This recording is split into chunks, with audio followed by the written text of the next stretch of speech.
Бүтээл 11 сэдв үйл хөдлөл заах. Шинэ үгийн хамтдаа харцгаая. 장소 буюу байршил гэсэн үг байна. 도서관 номын сан. 운동장 биеийн тамирын талбай. 편의점 ая тухтай дэлгүүр. 도서관 номын санд бид нар юу хийдэг вэ? 책을 읽다. Тэгээ ном унших. Гих зэргээр тухайн байршил заасан газарт тэгээ юу хийж болох вэ гэдэг талаар нэг өгүүлбэрийг доор нь оруулж өгсөн байгаа.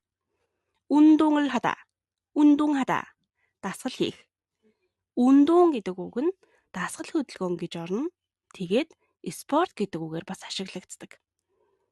Ямар спортод дуртай вэ гэвэл энэ 운동 гэдэг үгийг ашиглаж асуудаг гэсэн үг. 물건을 사다. Юм худалдаж авах. 물건 гэдэг маань эд зүйлийг хэлж байгаа. 백화점 их дэлгүүр. 쇼핑을 하다. дэлгүүр хэсэг. 은행 банк. 돈을 찾다 гэдэг үйл үг маань хайх гэсэн үг байгаа. Гэхдээ мөнгөтэй орох юм бол мөнгө авах гэсэн утгаар орхино. 돈을 찾다 гэд. 돈을 빌리다. мөнгө зээлэх. 영화관 кинотеатр. Сүүлийн үед бол ихэвчлэн синема гэд англи үгийг солонгосоор буюу конглишуулахад синема гэж маш их ярьдаг, хэлдэг болсон байгаа. 영화를 보다. кино үзэх. 서점 номын дэлгүүр. 책을 사다. ном худалдаж авах. 우체국 шуудан. 편지를 보내다. захиа илгээх. 소포를 보내다. илгээмж явуулах. 4.1 에서 өгөх оршихын T ялгал буюу dt гэж явж байгаа. Гэхдээ нэр үгэнд залгаж үйл явдал тухайн орон байранд буюу тэр байршилд өрнөх утгыг илэрхийлдэг. Бид нар өмнө нь гэж үтсэн байгаа. Өгөх оршихын T ялгал dt гэж үтсэн. 학교에 가요. сургуульд явдаг гэж үтсэн байгаа. Тэгвэл энд 학교에서 сургуульд ямар нэгэн үйл явдал хийдэг байна. Сургуульдаа очоод хичээлээ хийдэг, сургуульдаа очоод найзтайгаа уулздаг гэд ямар нэгэн үйлдэл заавал тэр дотор өрнөж байгаа гэсэн үг. Тэрнээс биш 학교에 가요 гэдэг маань зүгээр сургуульдаа явахыг хэлж байгаа. Тэгвэл 학교에서 공부를 해요. сургуульдаа хичээл хийдэг. Сургууль дотор тэр тухайн байршилд ямар нэгэн үйл явдал заавал хийж байгаа гэсэн үг. Жишээн дээр 학교에서 сургуульд, 집에서 гэрт. Тэгэхээр гэртээ ямар нэгэн үйл явдал хийх гээд байгаа гэсэн үг. жишээ өгүүлбэрүүд байна. 학교에서 친구를 만나요. сургууль дээр найзтайгаа уулзна. ямар нэгэн үйлдэл хийгээд байна. 지원 씨가 은행에서 일해요. 지원 банкнд ажилдаг. Тэр дотор ажиллаад байна. Юм хийгээд байна гэсэн үг. Тэгвэл одоо бүгдээрээ шинэ үг рүүгээ буцаж очоод 에서 гэсэн нөхцлөө залгаад үзье. 도서관에서 책을 읽어요.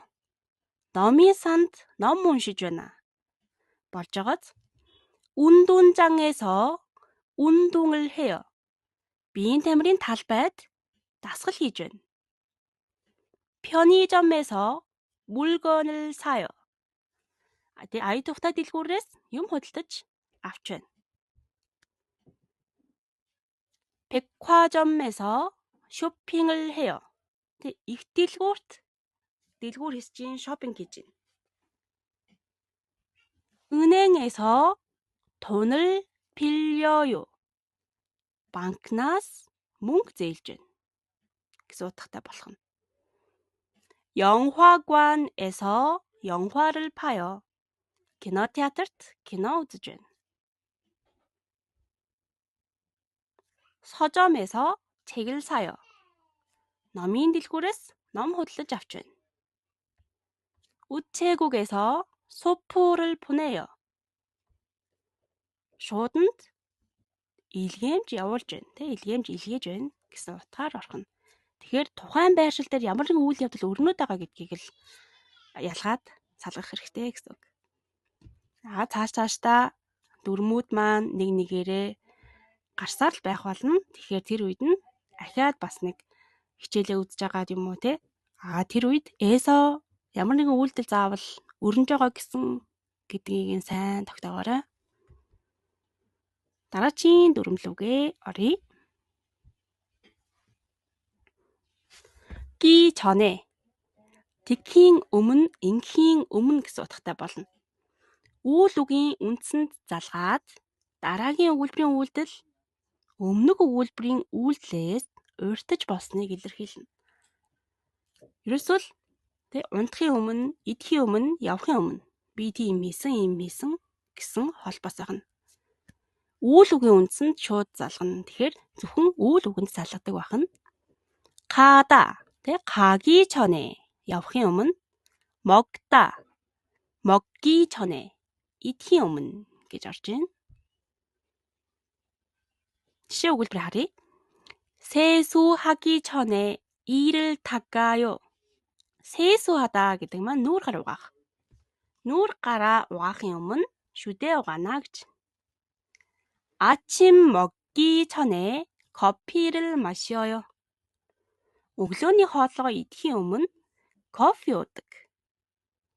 Тэгэхээр ямар нэг юм хийхийн өмнө тийм юм хийдгээгээд ард нь орж байгаа өгүүлбэр нь өмнө нь болцсон гэсэн утгатай байна. болцсон өмнө нь хийдэг гэсэн утгатай байх нэ. дараагийн дүрм маань ан буюу үйл үг, тэмдэг нэрийг үүсгэсэн утга илэрхийлдэг нөхцөл байгаа. явах гэдэг үгийг явахгүй болгодог. идэх гэдэг үгийг иддэггүй, идэхгүй болгодог гэсэн үг.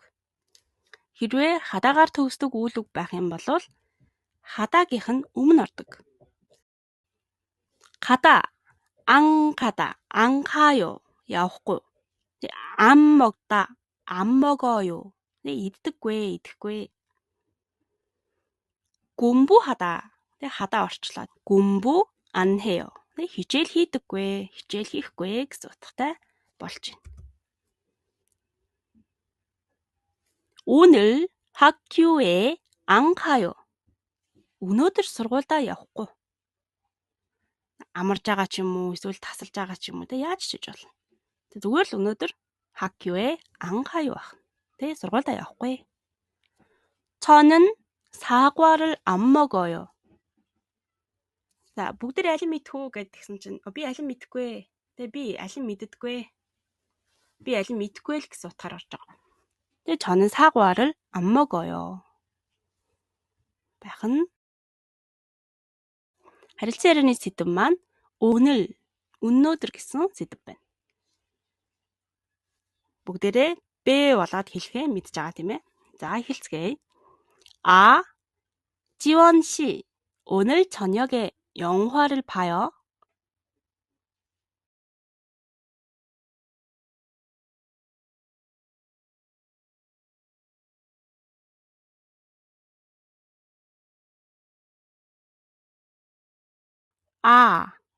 그래요?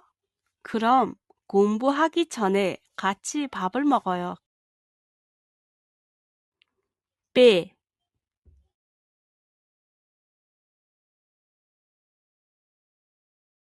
бүгдээрээ чанга уншиж байгаа гэдэг тэтгэлтэй байна. дасгал ажил руугаа орцгоё.